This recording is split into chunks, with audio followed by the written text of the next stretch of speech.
Welcome to the World Poetry Cafe family tent once again.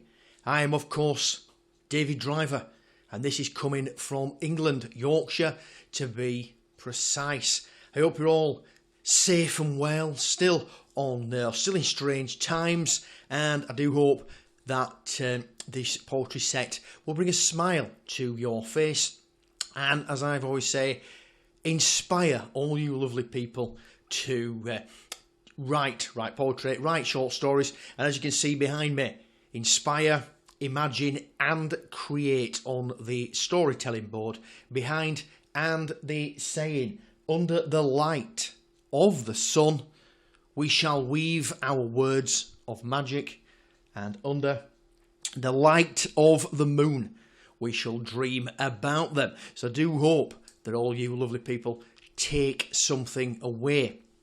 It is, of course, a poetry set, and sometimes sometimes it might be a set on horror poems or love poems or poems about cats. But what I've decided to do today, I'm currently working on a collection of a lot, should I say, of my poems, and I'm going through them and seeing what I think. And you can see I've got the microphone. Obviously, the open mic scene's off the menu at the moment, but hopefully we can get back in there. So I just thought I'd stand here in the studio and bring you a random selection. I'm just going to work through some of the poems from some of my books. Some of them, hopefully, I can remember, and some of them, I don't know.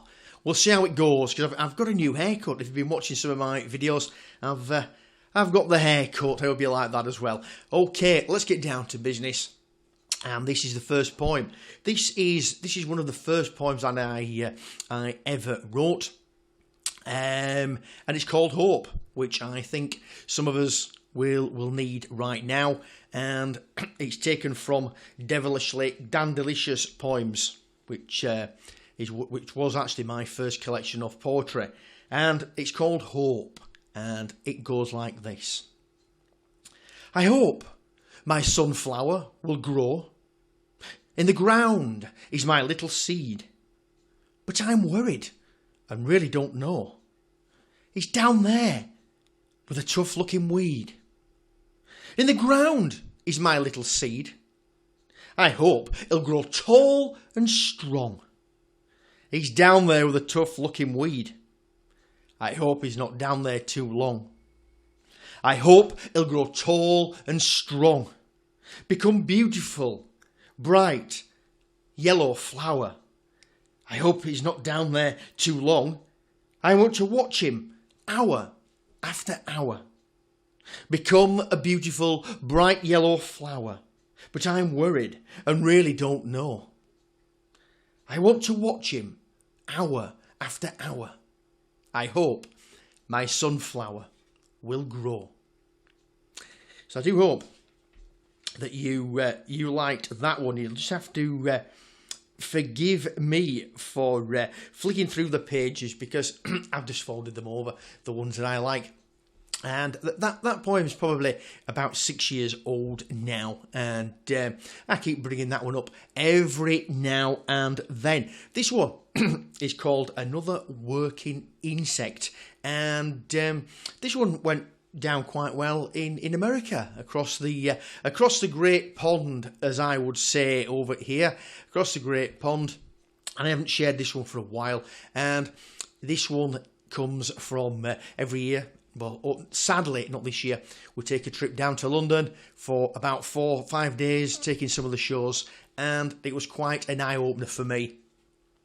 Well, not actually commuting, but seeing all the people going down on the train and how people sort of react. And I linked that in to if you were commuting on the train. It's called Another Working Insect. Goes like this.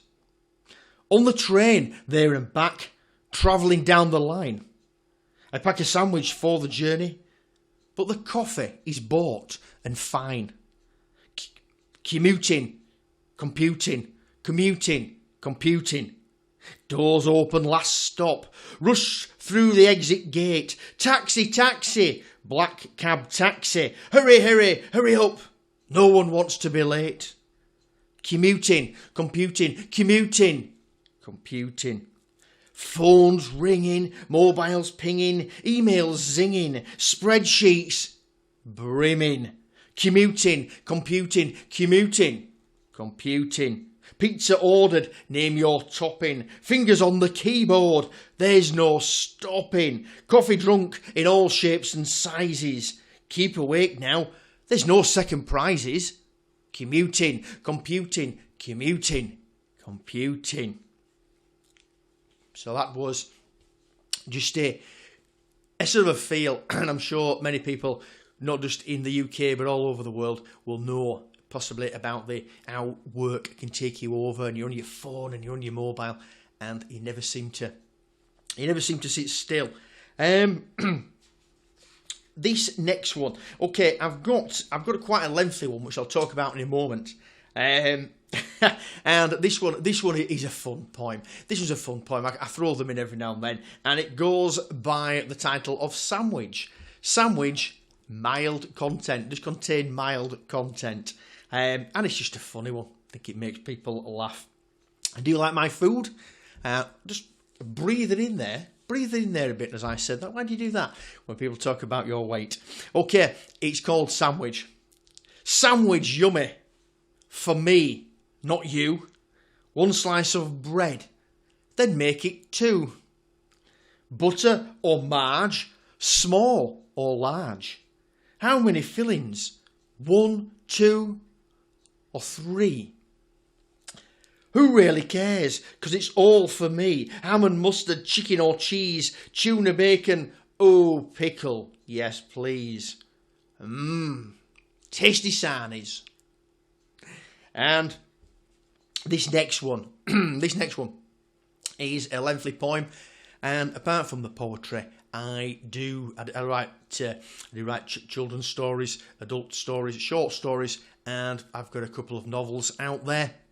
And sometimes when an idea comes to you, it may well develop into a poem. So I sometimes call these epic poems, or sometimes normally in the genre of fantasy, but epic poems, story poems, not the usual. And this one is, I always seem to be in and out with the owls. I don't know if I'm obsessed with the owls. I've recently finished a short story collection. That's for another day. And the theme of that was owls. And this one here contains owls in the poetry. And it's got quite a lengthy title. And it's called The Magical, Fantastical Tale of the Cripple from Tulltoppington Town. Did you get that one? The magical, fantastical tale of the cripple from Tulltoppington Town. And it's divided into sections. We've got the beginning, we've got the journey, the destination, and the return. It goes like this. A sad, lonely boy just sat thinking. Greystones were cold and dull beneath him. He watched the others play. Sadness filled his eyes. Tears fell to the ground. Why am I a cripple? Crutches carried his body. Under the heat of the sun, mother's off to work. Grandma needs my eyes and voice. He looked and looked again, unsure of the sight in the clearing. Heart pounding, his throat dry. The boy approached with caution. Turning, swirling, twisting, burning, pulsating, scintillating, changing colour, red, orange, purple, yellow, green, blue, silver, gold and white. A bubble floated above the forest floor. The journey. The boy was engulfed by the mystical delight. Off they went on a magical journey of flight, up and away into the sky of blue, to see strange lands that he never knew. Giant eagles soared over snow-capped mountains. Pink waters flowed from jewelled, adorned fountains. Cyclops laughed around warm campfires. Crowds listened intently to the two-headed town criers. Mermaids sang from emerald green waters. Sultans travelled on flying carpets along with their daughters. Blue-bearded elves shared a pipe and a joke. Portly merchants haggled over a rare invisibility cloak. Red veined clouds parted to reveal the most wondrous sight. A giant glass pyramid, glorious in all its might. The boy was speechless, and he didn't know what to say, but the magical travelling bubble obviously knew the way. The destination. A hall of mirrors stretched as far as the eye could see. Dishes were filled with diamonds, sapphires, emeralds, and even the odd ruby. Magnificent owls sat perched guarding all. The boy saw a figure within a floating crystal ball. Voices and images became clear in his mind of when he saved the young owl, showing loving care and kind. Its wing was broken, unable to fly. Left in the cold, defenceless, surely it would die. The wing was mended and strength grew. After flapping and flipping, the owl eventually flew. Never forgotten, always on the mind. People who are giving are always hard to find. Gracefully gliding from a perch to the right, a white owl changed to a girl at the end of its flight. A little arm stretched out as far as it could, and the boy knew now it was the wing he'd made good. She smiled warmly, looking knowing and wise. Her hair was golden. She had emerald green eyes. Within the crystal ball appeared an open door. A wise and gentle man stepped out onto the floor. The Lord of the Owls spoke inside the boy's head, as he understood with ease every word that was said. The conversation was over. No need to say any more. The bubble pulsated, rose, and left the floor.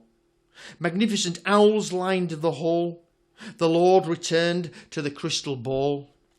As the boy departed, the bubble did a little twirl as he said goodbye to the emerald-eyed girl. The return. A gentle breeze blew across her face, bringing an unfamiliar scent. Looking into the forest, she longed to see her son. Appearing in the distance, he moved so slow and steady. Crutches brought him nearer. A smile.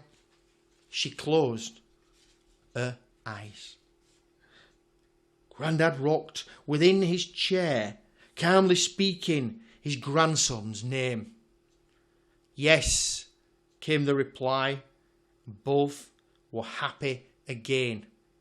Silent, swift, elegant, magnificent, the white owl sat gently on the blind man's shoulder.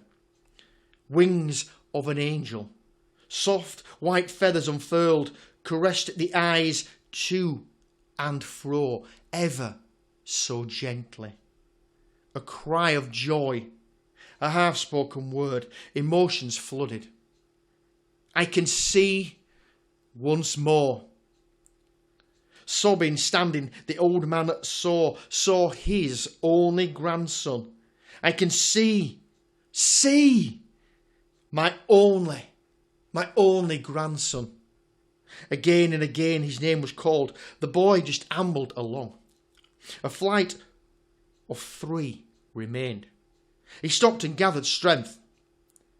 Mother, Grandad, crutches thrown to the ground. Cripple, no more, came the sound. Stairs ascended, pain and misery mended.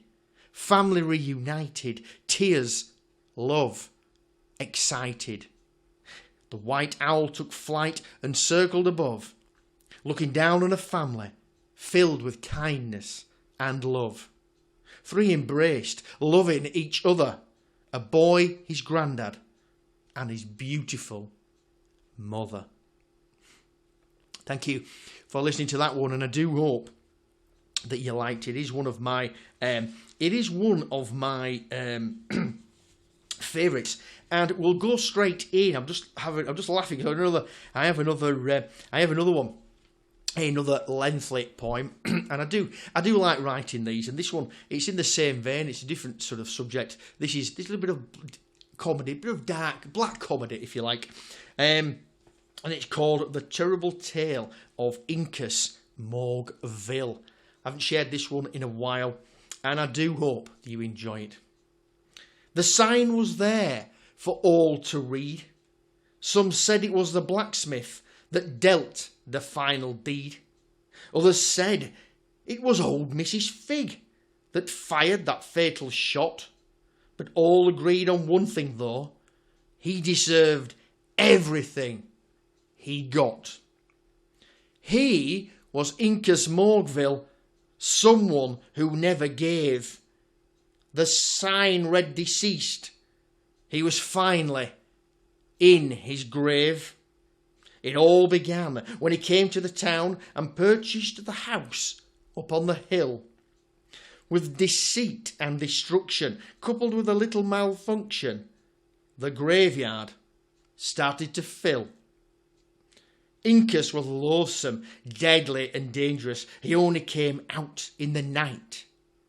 He liked to scare, spook and startle, and enjoyed giving people a fright. Bumping them off one by one, using a gun or sometimes a knife or a shovel. Some deaths were quite quick, while others were mixed, and the odd one was left to grovel. What would he gain when he caused people pain? This decrepit man dressed in top hat and coat. The answer was clear. Without any fear, he planned to run the whole town into the moat. He'd be king of the castle without any hassle, living on the hill with the dead, performing at his will. Incus Morgville, sorcerer of kinds, killing all the people and controlling all of the minds. Zombie death dance, bopping all night long, stopping and starting to the sounds of the crow and gong. But word has spread across the land of how others had suffered at this tyrant's hand. The brave young blacksmith said he'd stop the killing. Up the hill he went, ready and a-willing. Good old Mrs. Fig worked herself into a hig, and a bag full of courage she did muster. She grabbed her coat, popped in her teeth, and took down her late husband's blunderbuster. At the top of the hill the pair did meet. Mrs. Fig smiled politely. She had slippers upon her feet. The graveyard lay at the back of the house, and the new Butch and Sundance both crept as quietly as a mouse. There it stood for all to see, the spooky dark coffin-laden yard. Both looked at it, at each other, and vowed to mark the sorcerer's last card. Moving ever so closer, they opened the creaky rusty gate, stepping inside with the dead, where the battle would decide their fate. From out of the dark, with a dart and a dash, Incus Morgville appeared, just like that, in a flash. He smiled and sneered, taunted and jeered, pointed his finger and stroked his beard, speaking words which were quite absurd. Morgville began casting a spell. Something rumbled under the ground. Something was coming from hell. The words could be heard across the whole valley as Mrs. Fig shouted, "Oh, sod off!" It sparked and it spluttered. She moaned, And she muttered, but when it finally fired, the blunderbuster took Morgville's head clean off. It landed on the floor, and it talked a little more, but the blacksmith struck it with a hammer, causing a stutter and a stammer. Landed in the apple barrel, Incas finally ceased to speak. When taken back to the terrified townsfolk, they displayed it in the butcher's shop for just about 1 week. People clapped and danced with glee, glad it wasn't you or even me who'd been had by that foul creature named Incas Morgville. It could have been them lying there, all silent and still. His body was thrown in a coffin, and of course not forgetting the head, buried in the graveyard with the rest of the deceased, and of course the dead. Only the vicar attended to say some last words of hope, but Mrs. Figg sent him packing, calling him dozy and a silly old dope. The blacksmith became a hero, who many wanted to wed, with all the girls from far and wide wanting to share his bed. Mrs. Figg turned to writing, a celebrity author indeed. She published many stories like this one for all you lovely people to read. And again, I hope you enjoyed that one. And it just goes to show, poetry doesn't have to be boring, and poetry can be a little fun. I'm just going to end this first book with a little bit of Shakespeare. It is a little bit of fun, and I can remember I wrote this poem. It's called Love Drunk Swine, and I wrote it in the sort of style of ye old English Shakespearean, and it's the only one I've ever done. People seem to like it. And it's about a guy he wants to get married. He's in love. He's in love with a woman. He's in love with red wine, and he's also in love with his pet pigs. So you put them all together, and you get the poem, Love Drunk Swine. So let's see what you think of this one. Oh, woe is me, a drunk, in love with two. I love them both, sadly. What shall I do? Red wine, pink swine, goblets, piglets, heartache. Refill, pig swill, I'm ill. Shall thee help me? Beauty, beauty, oh sweet beauty, my love. Baker's daughter, wed me. Sweet kiss, blush cheek, eyes, blue hair, soft, buxom. We are to wed next June in church. Oh, joy, in love, in life, give me a girl, give me a boy. Baker's daughter, pigs will slaughter this day. Off to market, trotters, oink, oink, away, away. Pig pen empty, purse is plenty joyous. Warm, fire, heart's desire, cosy bed, my life is bliss. Pig's dead, warm bread, butter sizzling rasher. Flagon of wine, no more pink swine, heaven. Happy marriage, horse, carriage, rings. Bed shared, love cared, outed, snouted. One girl, one boy. Thank you. So what I'm going to do now is, please forgive me, I am just going to have a quick drink of water. Don't worry, it's nothing else. And I'm going to share a few more poems with you. And while I'm just flicking through here, remember, I don't know whether it's at this side, it's somewhere down at this side, or it's somewhere down at this side. There is a collection hat, so you don't have to do, but every penny helps. And if you want to make a donation, it's somewhere down here. But if you enjoy the poetry, that's good enough for me. Okay, I'm going to flick through a few on my second collection, and this one's called Our House. It goes like this.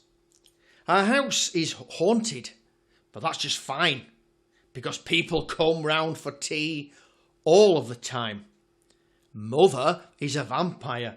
Father is a ghoul.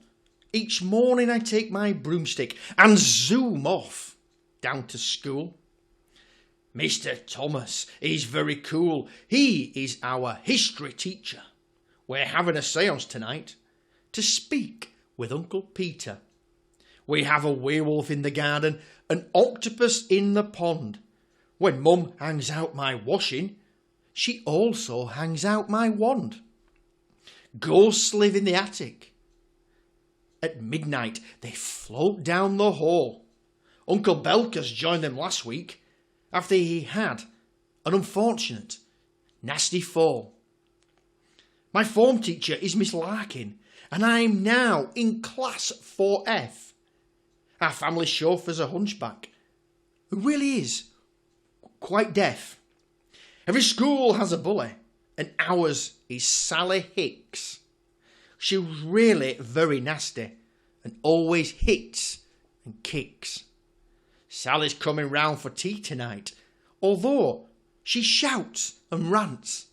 But after that, it's cellar time, where she can water my man-eating plants. A little bit of fun there. Okay, let's see what other ones I have there. Now, this next one is it's quite a favourite of mine. It's another lengthy one, and it's my youngest daughter now. She's turned 19, but obviously you can imagine some of my early stuff was written through the eyes of a little girl, and obviously we're cat and dog lovers. So this involves a little girl and a little and a kitten, a cat. And I'll just take another drink of water. See what you think. And this one goes by the title of Prince Pilbury Pongleton. And let's see what you think of this one. I sailed to the land of the Bala Bala tree, taking some juice and a jam sandwich for my tea, wearing a mac and a pair of wellies new.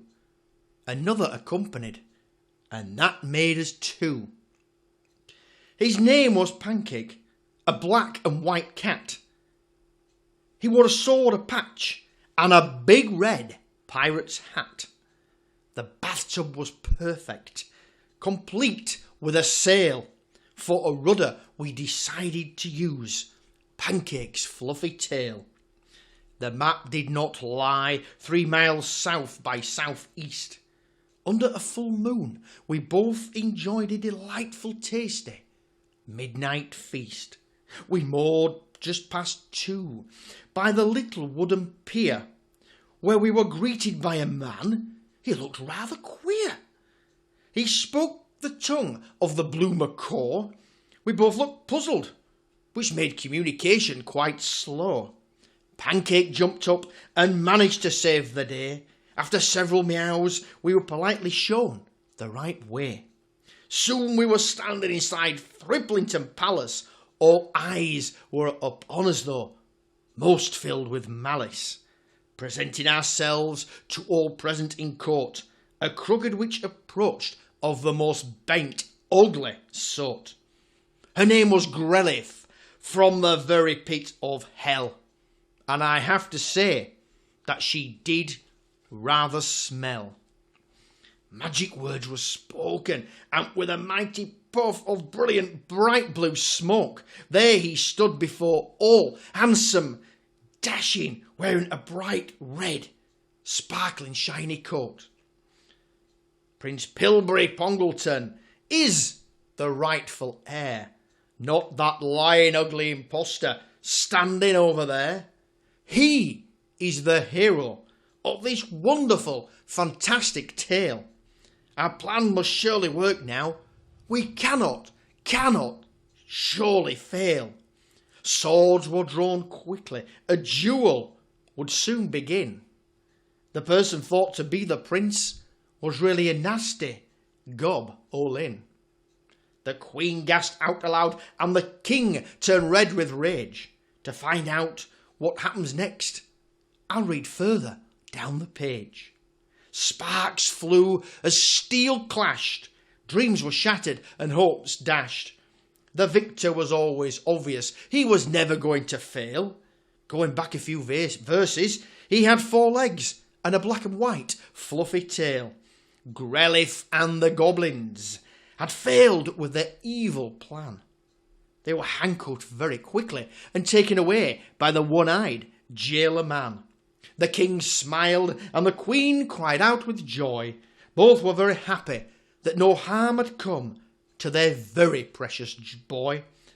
Pilbury told of me and of my nice warm lovely house, of how he got the cream and of how he caught the mouse.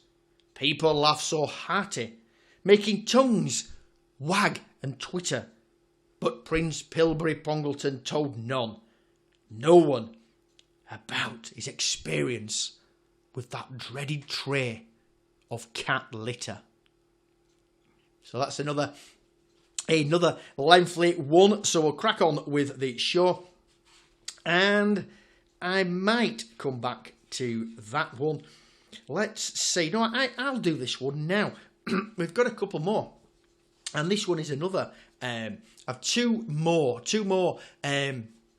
quite lengthy poems, and I think this, excuse me, it comes out when you're writing poetry. If you have a go, it's sometimes good not to just maybe. Some people might write 2 or 3 verses, and sometimes if a story comes into your mind, you might tell it as some of the fantastic storytellers here, or you might make it into a short story, or also make it into a poem or a nice poetry set. So see what you think of this one. This one is called The Incredible Adventures of Elizabeth Emma Urquhart. Sometimes I make these titles, I know they're quite lengthy, they make me laugh, and when you're doing my open mic, you need to hold a straight face. But this was called The Incredible Adventures of Elizabeth Emma Urquhart, and I haven't shared this one in a long time, so you'll have to bear with me. And again, it's written from a young girl's perspective. I'm racing across a vast ocean of sand, pursued by savages from a very strange land. The gold is mine, and look, the airship is in sight. Propellers are turning. It's ready for flight.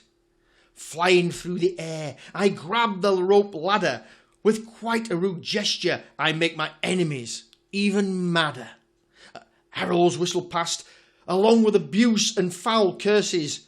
Better luck next time, I've emptied all your purses. Above the clouds, I feel like an eagle. Another adventure begins with that eccentric Baron Bertram Beagle. The cannons are loaded with ball and powder. Our approach wouldn't work if the engines were louder. With a "Take that, you cads, and bombs away!" we've brought a big loud bang to the start of the day. His daughter is rescued from the tallest castle spire. We took a few hits after coming under enemy fire. Mountains quickly approach with the highest, brightest peaks. Giant birds await with brilliant purple, squawking beaks. Jumping from the airship, landing snugly in the leather seat. Taking up the horse's reins, 2 stirrups require my feet. We head for the sun and then bank east, stopping halfway for a jam sandwich, tasty feast. The air is thick, a stagnant odour grabs my throat. Bumbukaluka camp lies below, surrounded by a moat. These people are blue, with big fat juicy lips, wearing too many clothes with far too many zips. Standing 8 feet tall, 6 fingers on their hands, their trousers are held up with pink elastic bands.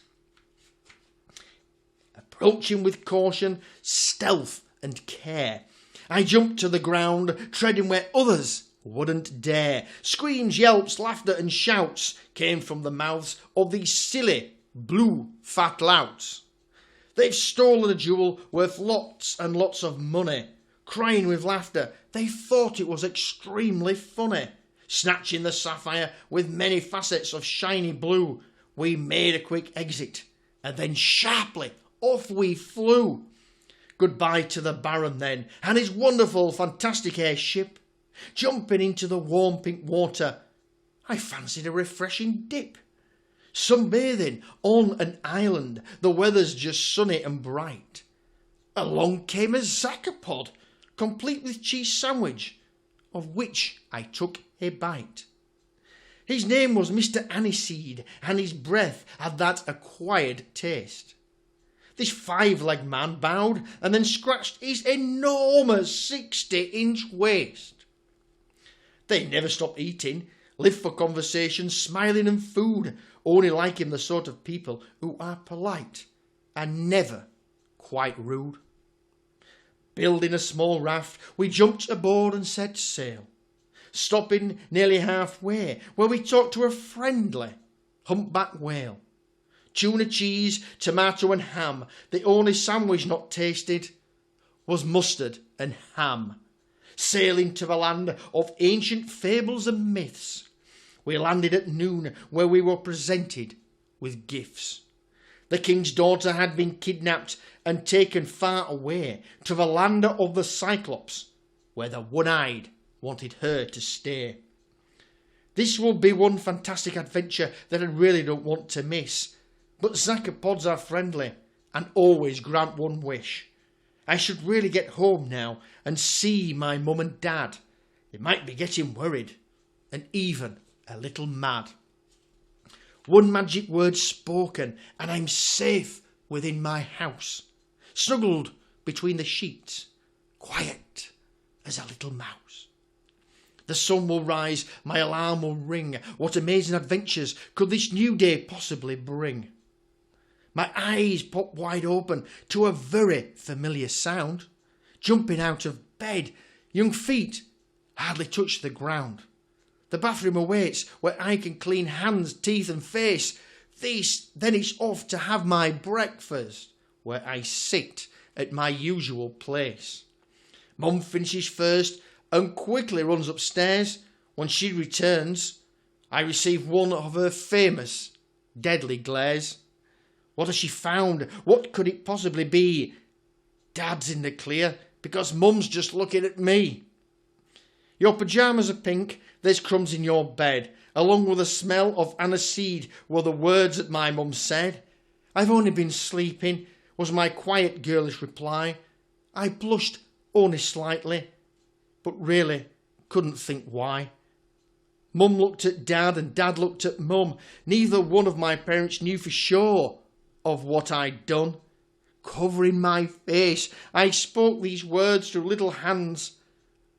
I've just been dreaming, having adventures in faraway, magical, beautiful lands.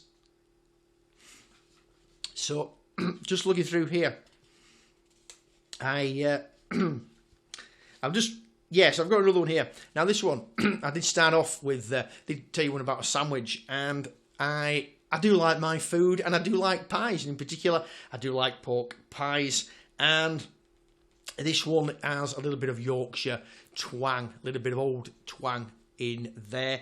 And sometimes we, in Yorkshire, we do drop the and instead of saying something like, I am going to the shops, we say things like, I'm going to shops.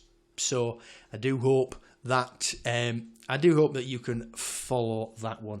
It's called pork pie, and it's a funny one. Pork pies light up eyes. They fill all linked belly. Brown crust filled with meat, coated with just a little jelly. Pork pies in freezer buys to keep on working through today. I love 'em, adore 'em, can't get enough. My hunger won't go away. Pork pies, in me sleep I cries. I want some for breakfast, dinner and tea. Brown sauce, tomato sauce, mint sauce too. That's all as tasty to me. So, it's I hope you got that one. and I'm sure you all enjoyed a little bit of Yorkshire twang. So just to give you, it's the opening line: pork pies lights up my eyes, pork pies lights up the eyes, and they fill, or they fill a hole in my belly, stuff like that. I'm sure that you lovely people have understood that one. Okay, I do have another lengthy one. I'm enjoying reading these today. And this one, it's another adventure, sort of nonsensical one, which I do like writing at times. And this one is called Tala Tala Pook. And I'm just going to go straight into this one. There does exist the head shrinkers of Tala Tala Pook. We sailed across the ocean in order to take a look. I'm going to start that one again. I think I pronounced that one wrong. There does exist the head shrinkers of Tala Tala Pook. We sailed across the ocean in order to take a look. Captain Spammit and Lady Arena were ready and aboard. The rest of the crew looked unsure. A typical salty horde. Fair winds carried us swiftly east by southeast. And I have to say in honesty that the food was by no means a great feast. The head cook was rather dodgy and went by the name of Cho Chow Chin. All aboard looked rather shocking, and most were very thin. On the 47th day we neared dry land. Someone called from the crow's nest while holding a telescope in their hand. The anchor was lowered, the crew piled into boats, complete with cutlass, in case they had to cut someone's throat. The island looked inviting, complete with lovely golden shore. Moving between the trees came a wild, fat, juicy boar. More in the boat's excitement engulfed. One of the young lads swore he heard a wolf. We made our camp on the sandy shore, licked his lips. The captain wanted to taste the boar. Chin raised a smile and sharpened his knives. All held their tummies, fearing for their lives. The boar was caught and set upon a spit. More driftwood was gathered to keep the fire lit. During the night, strange voices were heard. What we saw in the morning was quite frightening and absurd. Crewman Skillick did not wake. Was it Chin's chips? Or was it the steak? Of course not, said his cousin. Someone's chopped off his head. And all present now knew that their friend was definitely dead. Hearts were sent racing. People looked perplexed. But the burning question was quite obvious. Who then would be next? Some crew formed a search party. Some crew returned to the Golden Pair. The latter feeling better because they were here and not quite there. They marched onwards through jungle green, thick and dense, hearing screams and howls and noises, of which none made any sense. They came upon a clearing, housing huts emitting smoke. The smell was quite pungent, making most of the adventurers choke. Dozens of men emerged, standing well over 7 feet high, wearing grass skirts and sandals. Their heads' dresses reached right up into the bright blue sky, speaking a strange language which was really quite incomprehensible. They stuck out their tongues at the crew, which really wasn't quite sensible.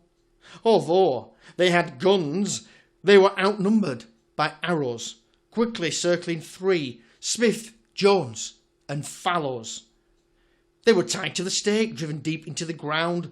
From the hut to the left came the most horrible, horrific sound. One by one the crew were taken, prodded, poked, and some even shaken to the fate awaiting inside their largest hut. If someone had had a knife, the ropes they'd have surely cut. As the day went by, they became less and less. What had happened? What a terrible, terrible mess. It became too much for some to bear. A moment earlier, Crewman Finch was standing right there. All of a sudden, everything came to a stop. Maybe no more were in for the chop. Quick gulps, hearts raced, all breathed a sigh of relief, as all changed when a few words came from the fearsome, tall chief. All understood and all clearly knew, 'cause the chief plainly said, I don't need you. Smiles were in abundance as ropes were cut. The chief smiled and invited them in to his hut. What they saw inside made them weak and faint, as all of the walls were decorated with brilliant, bright pink paint. In the centre there stood a huge roaring fire, and the shrunken heads were lined up, just like a coconut shire. Toothless old women tried to knock them off one by one, laughing and giggling, found it endless, enjoyable, laughable fun. The chief shook their hands and bid them goodbye. They all felt relieved. Oh, phew! They were never going to die. Spangle and Spammit, along with Chin, left the village quickly with yellow painted skin. Reflecting as they descended the path with endless twists and bends, apparently it was a sign that they were all now good, lifelong, happy friends. They reached the shore and all shook hands. All three of them were glad to leave these lands. Climbing aboard and soon afloat, the chief made a noise, just like a goat. He directed the noise towards the sky, and a gigantic bird swooped, making a dreadful cry. With purple feathers and a pelican's beak, it looked awfully hungry, as it hadn't eaten for over a week. Chowchin cursed and Captain Spammit he did faint, as all of them realised that the bird was attracted to the paint. They rowed for the ship, they rowed twice as fast, arms started aching. They didn't think that their strength would last. Swooping on the ship, the bird seized crewman Bannon. But then came a mighty roar from the Golden Pair's gigantic cannon. The bird was not quite senseless, becoming confused and very dazed. All looked on totally gobsmacked, and each one totally amazed. They saw Lady Raina standing with a face full of joy and glee, when Chin and Spangle jumped on board and the captain made it free. With several more hits, the bird sadly ran out of luck. It fell on the deck, and all the crew started to pluck. Cheers were in abundance. The bird would take no more lives, but hearts sank once more.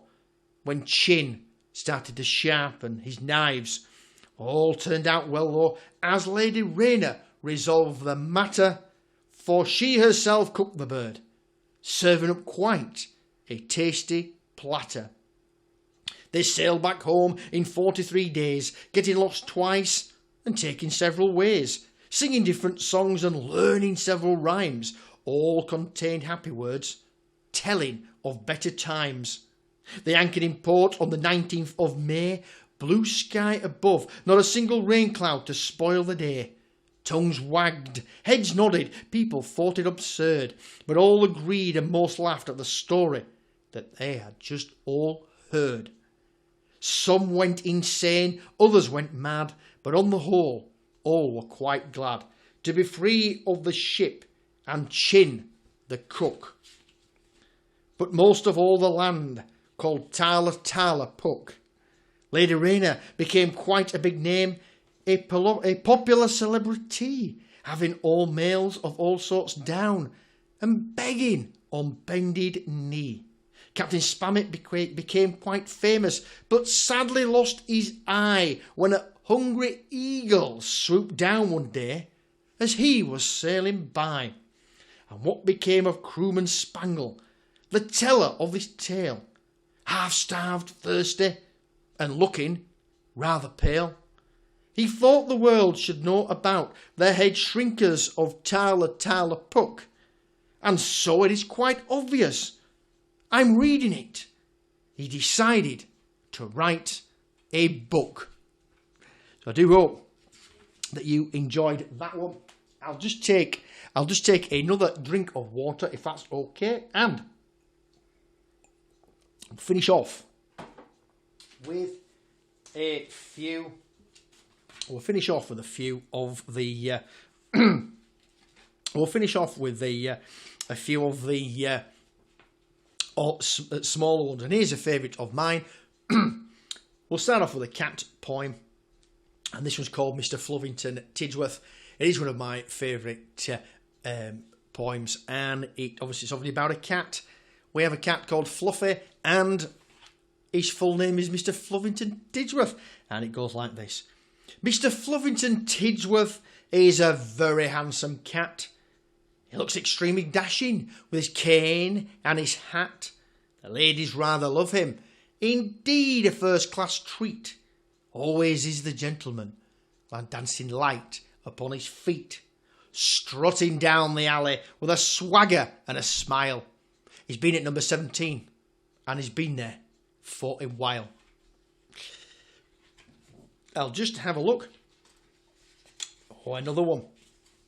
And I'm saying that simply because this next one, another silly one about food. And this was called Fried Egg Sandwich. And I don't know about anyone else. I know here in Yorkshire we do like fried egg sandwiches. It's quite easy. You take an egg, you crack it into a frying pan, and you fry it, and you pop it in between two slices of bread or tea cake or something like that, a bun, and whatever you call it, and it becomes a fried egg sandwich. So if you don't know what a fried egg sandwich is, maybe I could start a world craze fried egg sandwich. Goes like this. Tasty and yummy. By yet you look scrummy. That's gonna fill all in me tummy. A golden fried egg between two slices of bread. I'm hungry. I must be fed. So off you go and fry an egg. Also get yourself 2 slices of bread. What are you waiting for? You've heard what I've said. So, okay, let's see. Now this one, another short one. It's driving. This is a fairly recent one, and I'm sure just been talking about being all over the world, or talking about fried eggs all over the world. I'm sure. Well, no, people obviously do drive all over the world, and I don't think it matters what country any of you lovely people be in. It's you get stuck in traffic jams. You might be late for work, or you might be late for wherever you're going. And this one is called Driving, and it's that classic case of, why me? Why am I stuck in at the traffic lights? There and back, over black tarmac, red, amber, green. I know what you did on Sunday. Your BMW looks clean. Exhaust blurting. Screen wash squirting. Radio playing. Here I am staying. More road works. I'm late for work again. Okay. I think there's only a few more to go. And this one, possibly should have done this one second. Another cat poem. And this was called Tom Cat. What are you thinking, Mr. Tom Cat? Slinky, feline, black and white cat, soaking up the sun, dreaming this and that. Why do you have 9 lives and I only 1? Is it true you catch poor mice? And only for the fun? Your nighttime habits don't reflect that of a nun. Mr. Swanky Tomcat, with your nighttime pleasure, all the ladies know you, they've got your measure. An evening to remember, an evening always to treasure. Tomcat, Tomcat, father of many, no wonder you're grinning, Mr. Gigolo 9 lives. You don't have to pay them a single penny. So if you want to be a tomcat, that is the life. Okay, let's see now. Okay, last one. I do hope that you've enjoyed the poetry. As I said, if you want to donate, please do so.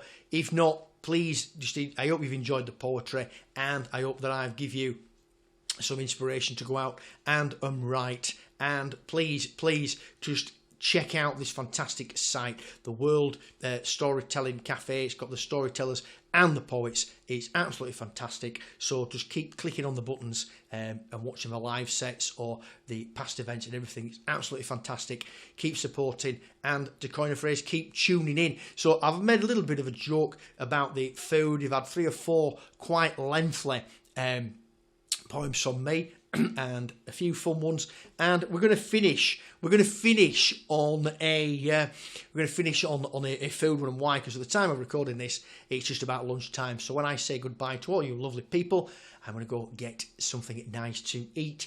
And some people might say, what makes Great Britain, what makes everyone British? Fish and chips. So this one is about fish and chips, and it's called Yummy. So I'm going to end on this one.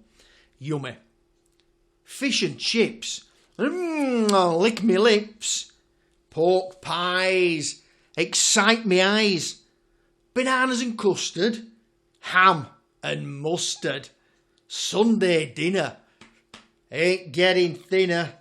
It's all yummy. But by heck, look at me tummy. Thanks for listening.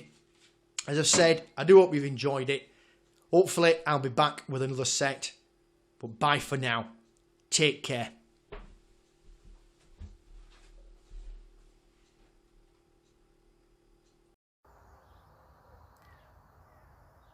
Young and old, you've been listening to a wonderful storyteller. And if you really liked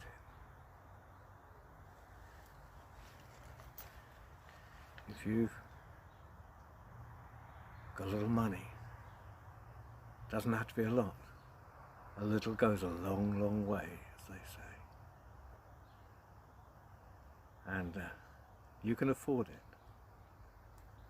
Just pop it into the storyteller's hat, because right now they're not earning at all, so whatever you've got, it will be appreciated.